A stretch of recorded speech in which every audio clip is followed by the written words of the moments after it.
Hello everyone.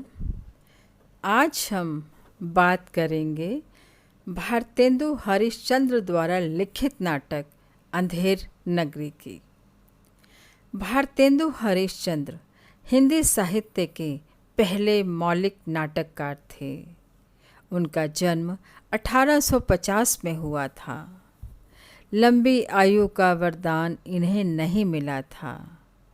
वह केवल 34 वर्ष और 4 महीने ही जीवित रहे और इस छोटी सी अवधि में उन्होंने 248 रचनाओं को आकार दिया। उनका लिखा हुआ नाटक अंधेर नगरी अत्यंत लोकप्रिय नाटक है, जिसकी रचना 1881 में हुई। कहा जाता है कि उन्होंने यह नाटक नेशनल थिएटर के लिए एक ही रात में लिख डाला। इसके 6 अंक हैं और अनेक बार मंचों पर इसका अभिनय भी होता रहा है। इस नाटक के प्रमुख पात्रों का वर्णन कुछ इस प्रकार है। सबसे प्रमुख महंत हैं, जो गुरु हैं, ज्ञानी हैं और विद्वान हैं। इनके 2 शिष्य हैं, नारायण दास और गोवर्धन दास। तीसरे प्रमुख पात्र राजा हैं।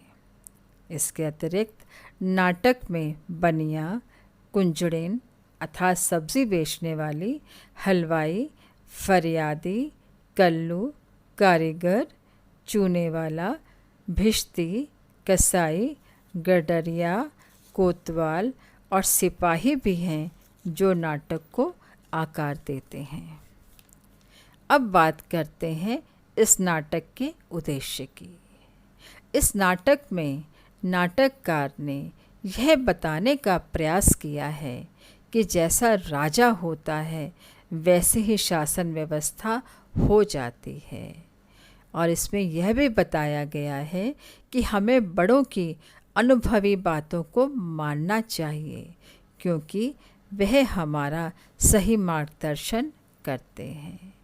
इसके अतिरिक्त इसमें यह भी बताया गया है कि हमें लालच से सदैव दूर रहना चाहिए।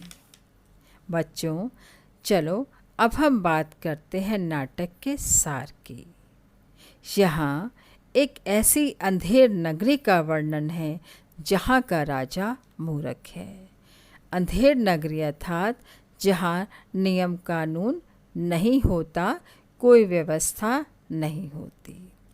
उसी राज्य में पंडित गोवर्धन दास, जो महंत के शिष्य हैं, रहने के लिए आते हैं, क्योंकि वहाँ पर सब कुछ टके सेर था तथा सभी वस्तुओं का मूल्य समान था। अंधेर नगरी चौपट राजा, टके सेर भाजी, टके सेर खाजा। इस नगरी में महंत बहुत आराम से रहते हैं, परंतु आगे चलकर एक बकरी के मरने के कारण निर्दोष गोवर्धन दास मुसीबत में फंस जाते हैं और उनके गुरु अर्थात महंत आकर उन्हें बचाते हैं।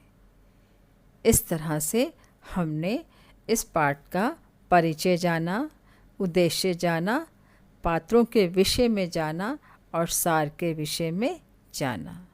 Thank you. शेष अगले भाग में।